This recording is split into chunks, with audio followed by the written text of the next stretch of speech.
Domaine du possible. Le cheminement intime de femmes et d'hommes engagés pour transformer nos sociétés. Qui nourrit réellement l'humanité?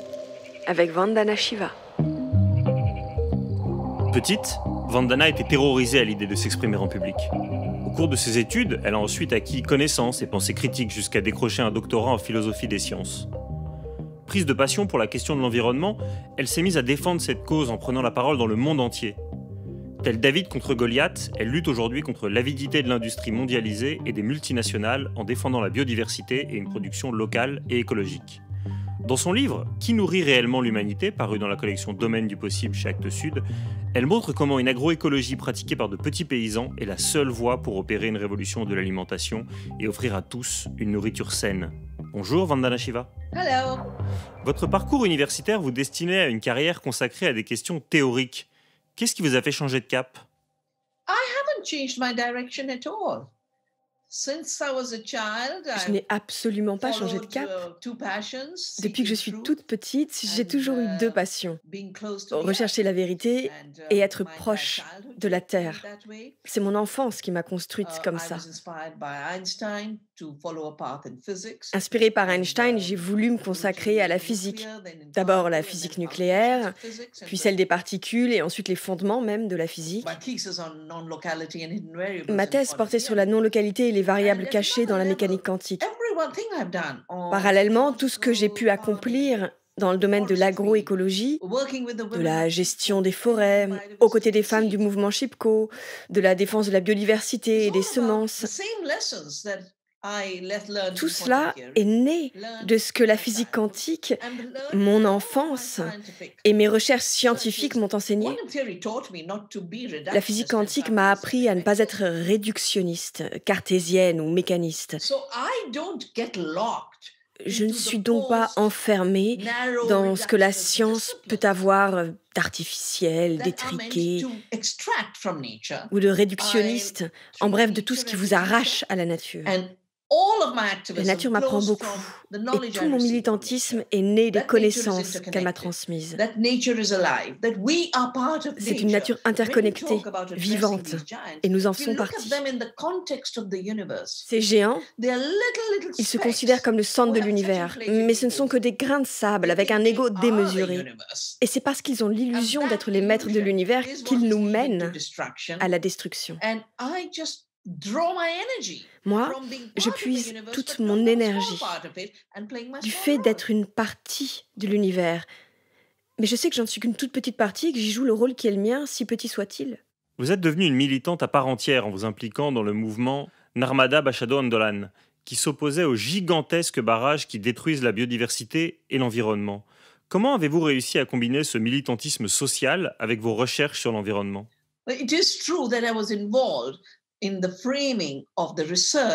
Effectivement, tout en faisant partie du monde de la recherche, je me suis impliquée dans le combat contre les barrages sur la Narmada.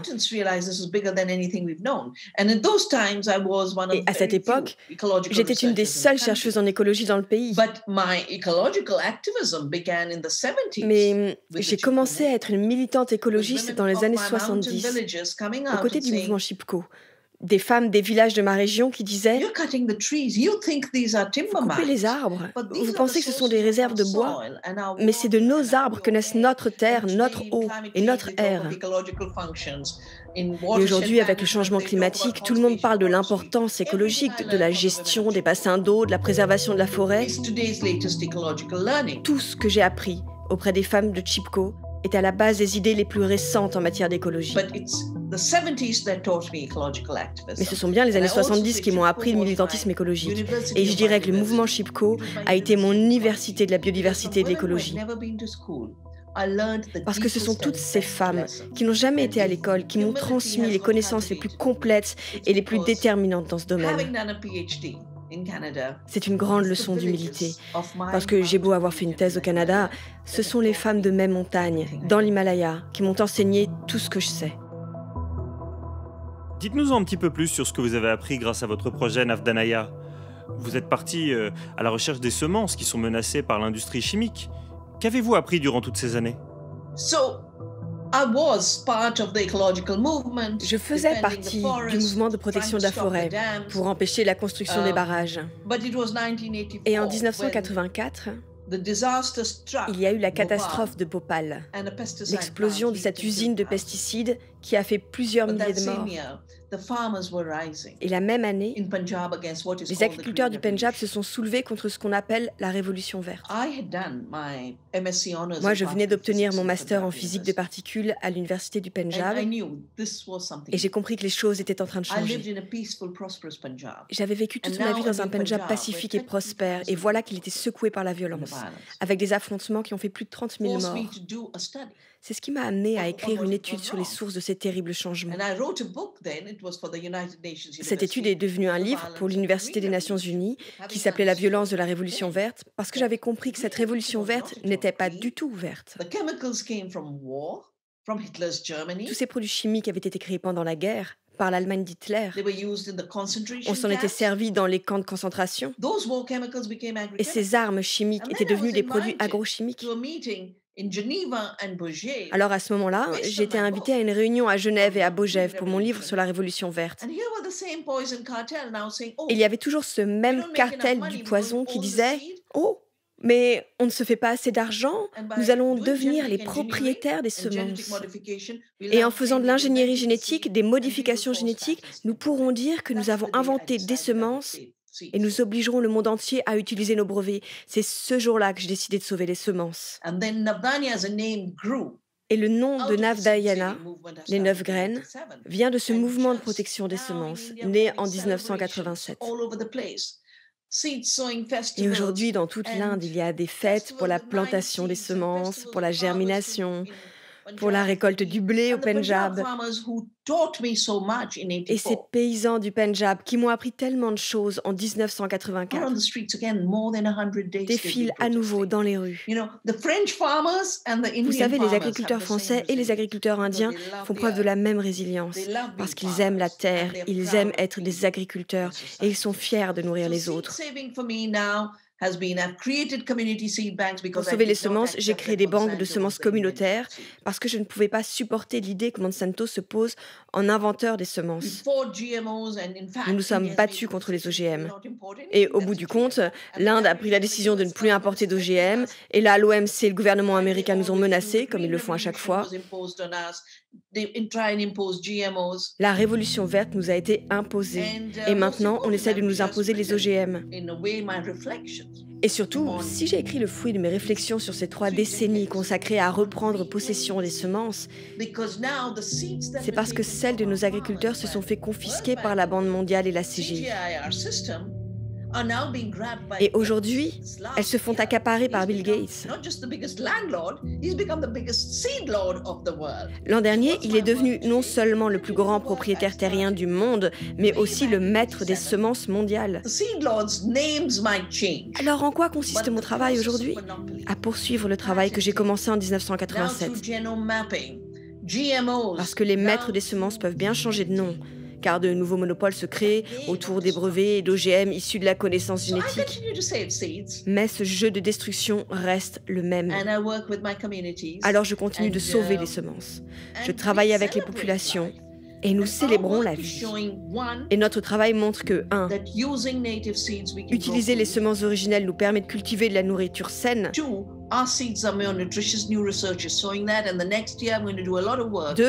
Il y aura beaucoup à faire cette année pour prouver la valeur nutritive des semences des agriculteurs et le vide nutritionnel des semences toxiques que les multinationales nous ont imposées.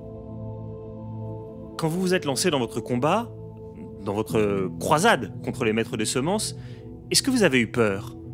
On sait depuis quelque temps en France qu'un certain nombre de journalistes doivent vivre sous protection policière parce qu'ils se sont attaqués à des grandes firmes agricoles. Et quand elles ne sont pas contentes, celles-ci ont l'habitude de riposter et même de menacer physiquement les militants. Est-ce que vous avez eu peur ? Car vous n'en parlez jamais dans vos discours et c'est même très impressionnant. Non, enfin, je ne veux pas dire que je ne reçois pas de menaces, mais j'ai appris de mes parents et de la vie à ne pas laisser celle des puissants destructeurs envahir mon âme et mon esprit. Mais je vais vous donner 2 exemples. En 1998-99, j'ai porté plainte contre Monsanto parce qu'ils étaient entrés illégalement sur le marché indien. Ils n'avaient pas obtenu d'approbation. Et j'ai reçu des menaces.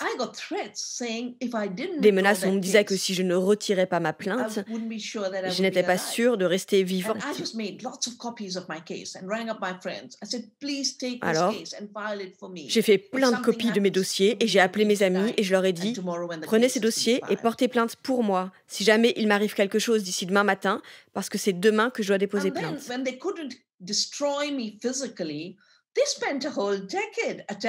Puis lorsqu'ils ont compris qu'ils ne pouvaient pas me détruire physiquement, ils ont passé 10 ans à m'attaquer, à dénigrer ma formation en sciences physiques, à me traiter d'imposteur. Ils ont changé ma page Wikipédia.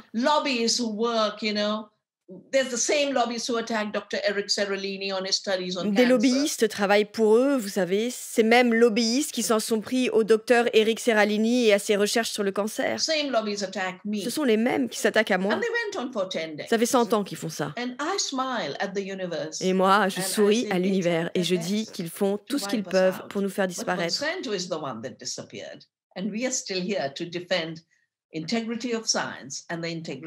Mais c'est Monsanto qui a disparu. Et nous sommes toujours là pour défendre l'intégrité de la science et l'intégrité de la vie. Mais les représentants des OGM et de Big Pharma affirment que leur agriculture est la seule qui puisse assurer 3 repas par jour à 8 milliards de personnes. Et dans votre livre, vous expliquez que l'agroécologie est le seul moyen de nourrir correctement la Terre et l'humanité. Alors, pouvez-vous nous expliquer comment cultiver une alimentation saine qui puisse nourrir tous les habitants de la planète ?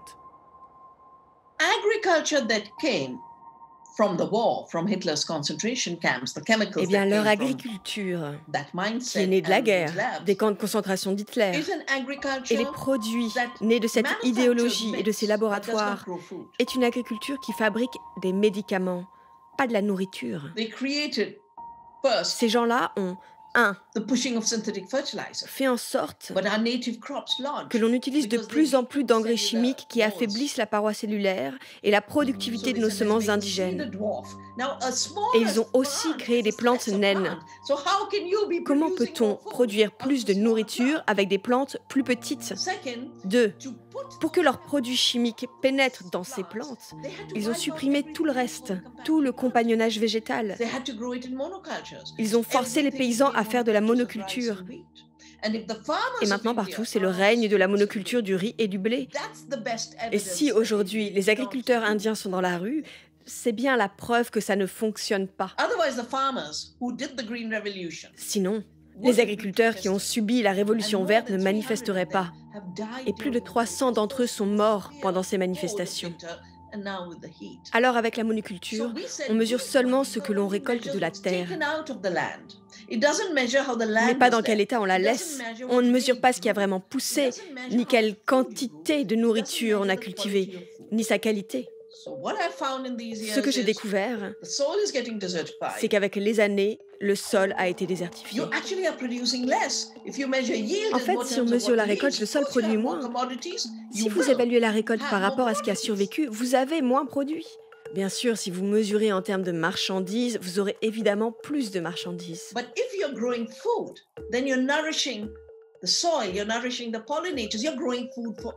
Mais si vous cultivez la diversité, vous nourrissez le sol, vous nourrissez les pollinisateurs, vous faites pousser de la nourriture pour tout le monde.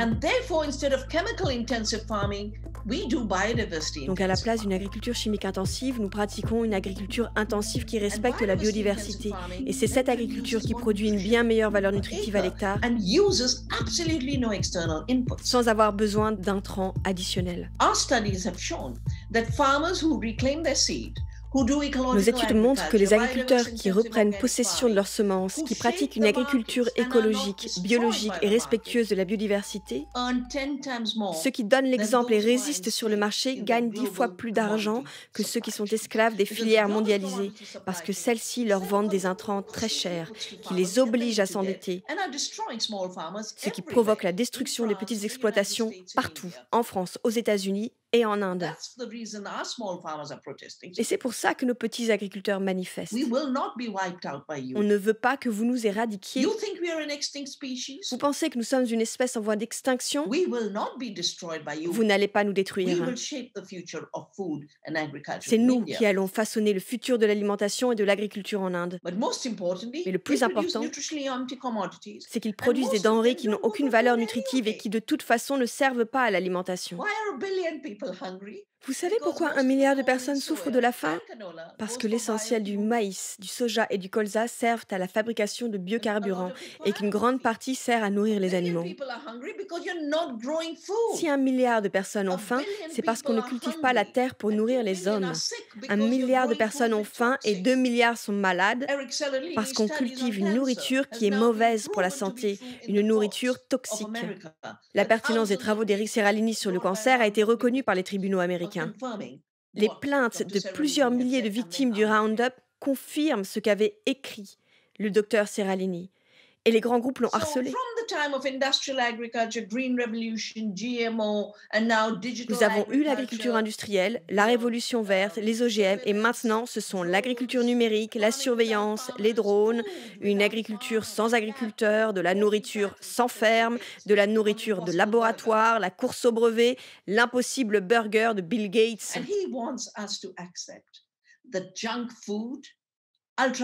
Il veut que nous acceptions de manger de la junk food ultra transformée, celle qui provoque des maladies chroniques. Il veut que nous acceptions la monoculture qui nous a donné des pandémies comme le corona, parce que c'est bien leur déforestation qui a provoqué Ebola, le sida, le SRAS.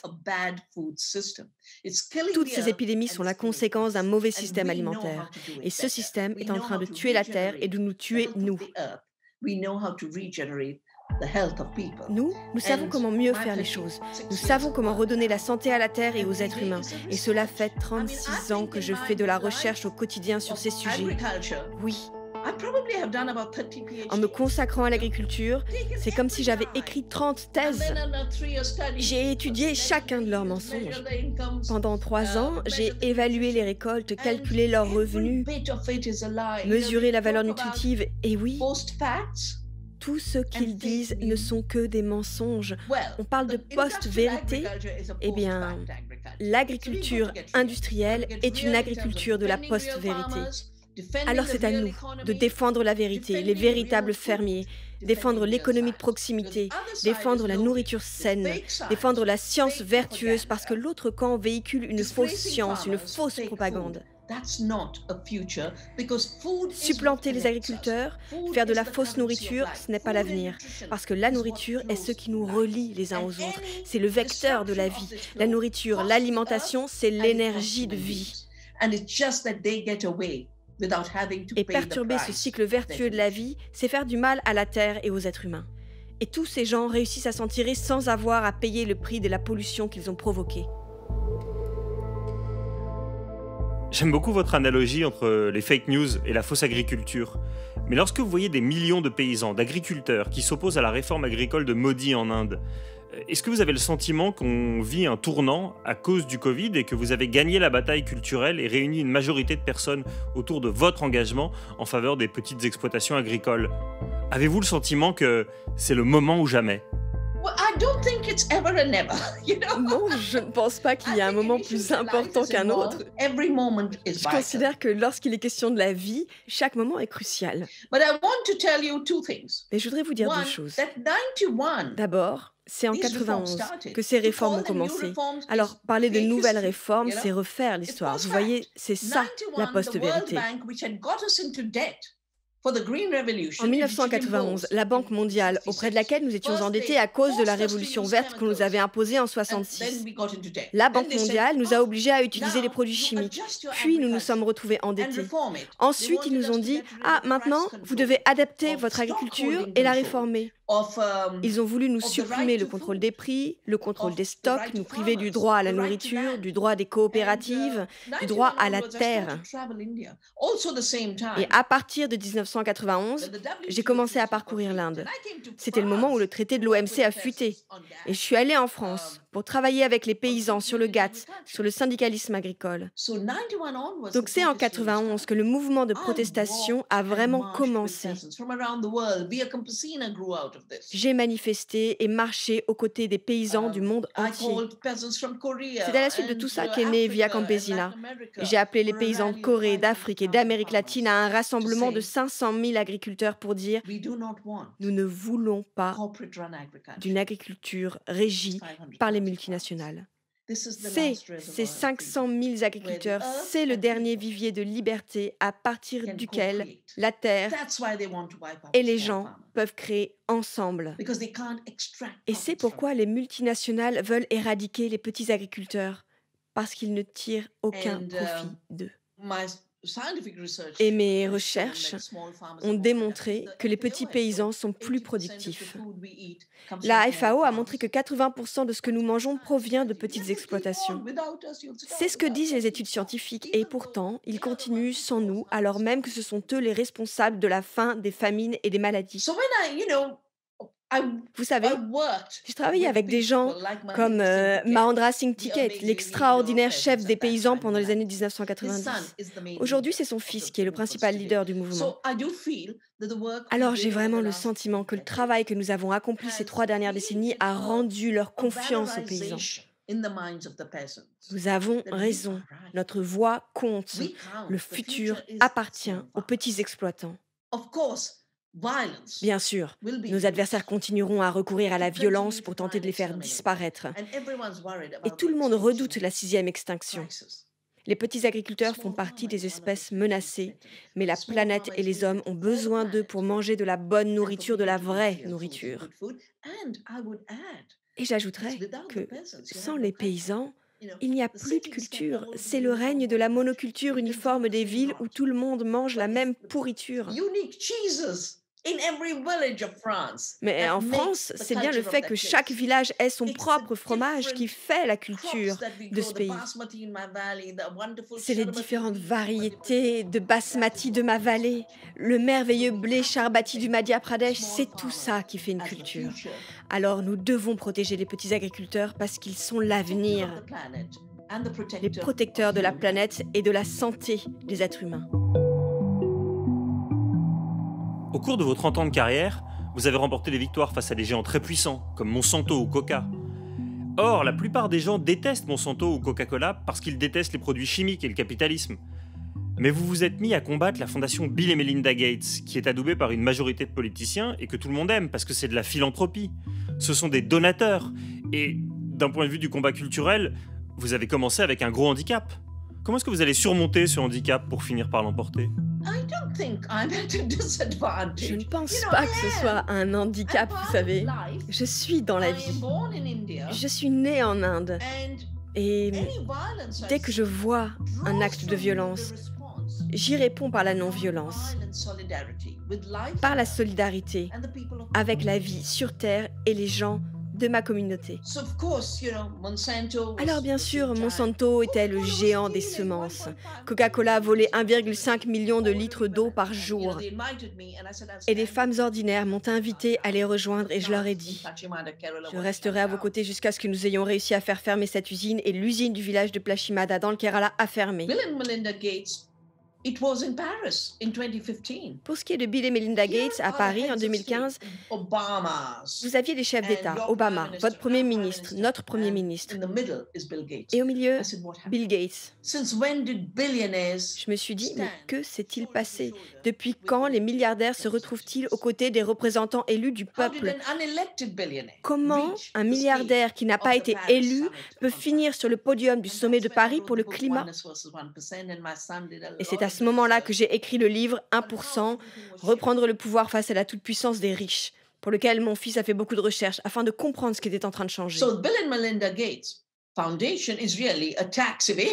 Donc la fondation Bill et Melinda Gates est en vérité une fondation pour évader fiscaux.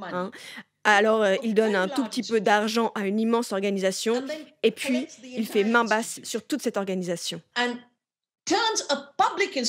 Et il transforme une institution publique en une organisation à but lucratif et où il a investi dans des domaines qui lui permettent d'obtenir des brevets et des royalties et de constituer des monopoles. Je vais simplement vous donner 2 exemples. Voyez à quelle rapidité l'OMS s'est transformée.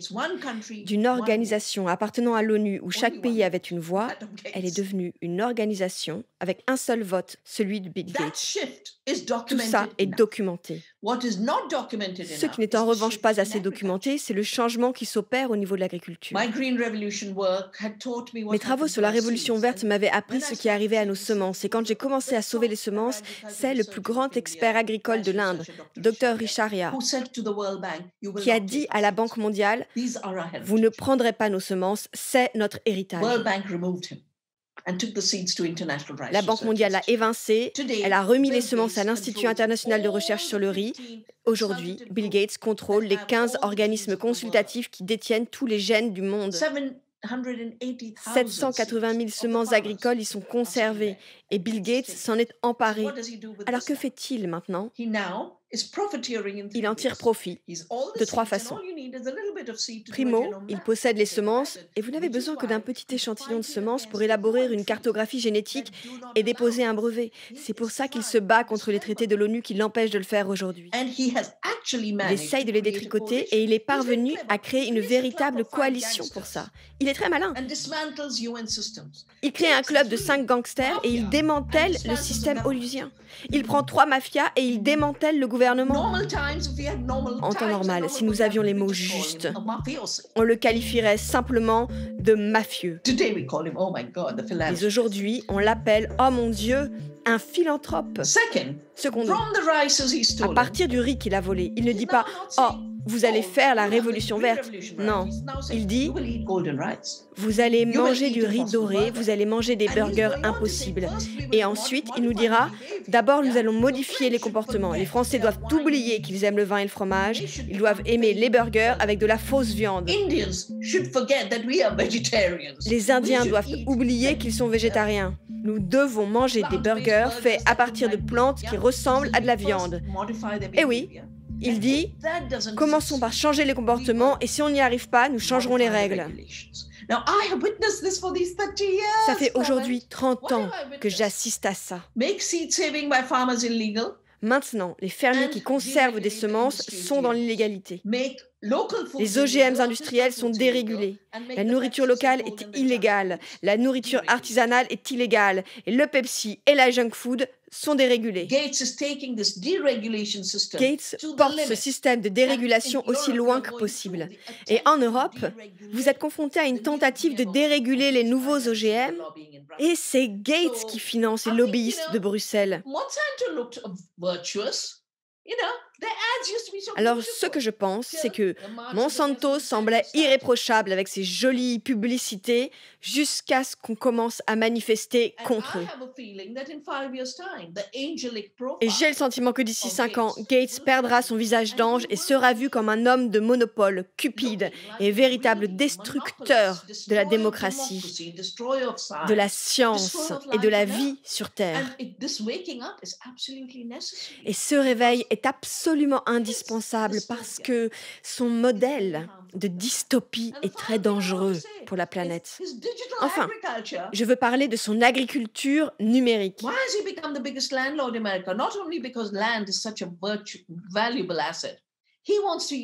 Pourquoi est-il devenu le plus grand propriétaire terrien d'Amérique ? Pas seulement parce que posséder de la terre apporte de l'argent. Il veut utiliser la terre pour créer des conditionnalités. Et vous savez, s'il a dirigé l'ordre du jour de la COP21 en démantelant les règles, il essaye maintenant d'expliquer que les agriculteurs ne doivent pas cultiver de la nourriture comme si c'était de la nourriture, mais comme si elle était immatérielle. Pour lui, les agriculteurs ne doivent pas être rémunérés parce qu'ils cultivent une nourriture saine, non.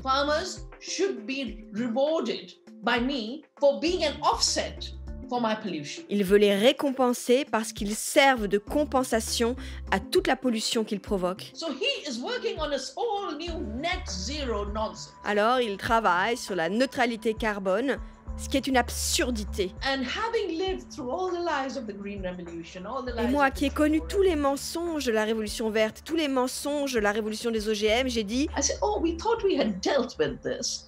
And he just gets lower and lower and je lower. croyais que tout ça avait été réglé et il ne fait que s'enfoncer dans des déclarations de plus en plus absurdes. Cows have four stomachs, therefore they emit methane. No, Mr. Gates. Factory Les cows vaches emit pètent methane. trop et produisent du méthane. Non, Monsieur Gates, ce sont les fermes industrielles qui produisent du méthane. Les vaches qui sont élevées en liberté ont un estomac adapté à l'herbe qu'elles So mangent. we're for an interesting time, interesting debate. Alors, but nous most vivons une époque importantly, très intéressante, un débat stimulant, mais par-dessus tout, awakening of our democratic spirit. le réveil de notre esprit démocratique. Espérons que des milliards de personnes vous entendent, Vandana. Vous faites partie des rares leaders d'opinion qu'on peut qualifier d'écoféministes. Pourriez-vous, en guise de conclusion, nous expliquer comment l'écoféminisme pourrait rendre le monde meilleur ? I started to try and understand. J'ai tenté How is de it that the women comprendre of my mountains pourquoi rose c'étaient les against the femmes law de même montagne qui s'étaient dressées contre la déforestation et avaient créé le mouvement Chipko. How is it the woman of Bhopal who rose against the Pourquoi toxic c'était encore des poison femmes qui avaient manifesté contre les barrages et ces femmes de Bhopal contre les pesticides toxiques? that, the Je me suis demandé Bacons pourquoi ce sont les femmes qui se soulèvent. and the Adam Smith had created a structure. Alors j'ai compris que les Defining Bacon, nature les is Adam Smith Women as a second sex. ont créé un système où la nature est dissociée du vivant et les femmes sont le deuxième sexe. Et à cette époque, en Europe, les femmes étaient brûlées pour sorcellerie. And of course, profit making is the only economy. Et bien sûr, la seule économie qui existe est celle destinée à faire du profit. So I said, this is so false. Mais moi, je vous dis, Nature is alive. tout cela est Women are complètement alive. faux. Women are creative. Women are holding the world. La nature est vivante, les femmes sont vivantes, les femmes créent, les femmes Because tiennent le monde. The work that really matters is the work of care. Parce que le seul travail qui compte vraiment, c'est celui de prendre soin, qui n'est pas considéré comme un And they say travail. women don't work. Alors on dit que les femmes ne travaillent pas. So we need the new care economy. Nous avons donc besoin d'une nouvelle économie qui prenne soin. And I've just done a report for this Women's Day. It's called Earth Rising, Women's Rising, which Et je is viens tout juste de the faire un rapport pour ces distillation of femmes the qui est work of intitulé women farmers of Earth India. Rising, Woman Rising, qui est un condensé du travail des agricultrices And indiennes. It is beautiful. Climate solution. Et c'est une disease merveilleuse solution pour le climat, contre les maladies, la malnutrition, la pauvreté. And all that ecofeminism is, remove the brainwashing and L'écoféminisme brain revient à mettre fin au lavage de cerveau et à retirer les œillères du trust, and the patriarcat, domination of à cette économie prédatrice et à la domination des hommes sur les femmes. Je ne veux pas parler de tous les hommes, mais des structures du patriarcat. Bill Gates, la Banque mondiale, l'OMC, les multinationales sont des constructions patriarcales. Et si la définition de l'économie ne s'est pas construite autour de la figure d'un bourgeois avide d'argent, mais d'une mère prenant soin de sa famille ou de sa terre, nous aurions une vision très différente de l'économie. C'est pourquoi l'écoféminisme est l'économie de l'avenir, le symbole de l'avenir, la communauté du futur. Et cela concerne tout le monde. Parce que ce ne sont pas des hommes ordinaires qui ont façonné l'économie d'aujourd'hui, ce sont des hommes puissants. Et ils continuent de le faire avec des moyens nouveaux. Merci beaucoup, Vandana Shiva. Bye. Dans cet épisode, vous venez d'écouter Vandana Shiva, autrice du livre Qui nourrit réellement l'humanité, dans la collection Domaine du possible. Les auteurs de la collection Domaine du possible proposent des initiatives originales et concrètes pour transformer en profondeur nos sociétés. Domaine du possible, une collection des éditions Actes Sud. Interview par Vincent Hédin, réalisation Clément Nouguier, traduction Paul Bouffartigue, enregistrement à l'arrière-boutique studio. Une production création collective pour les éditions Actes Sud.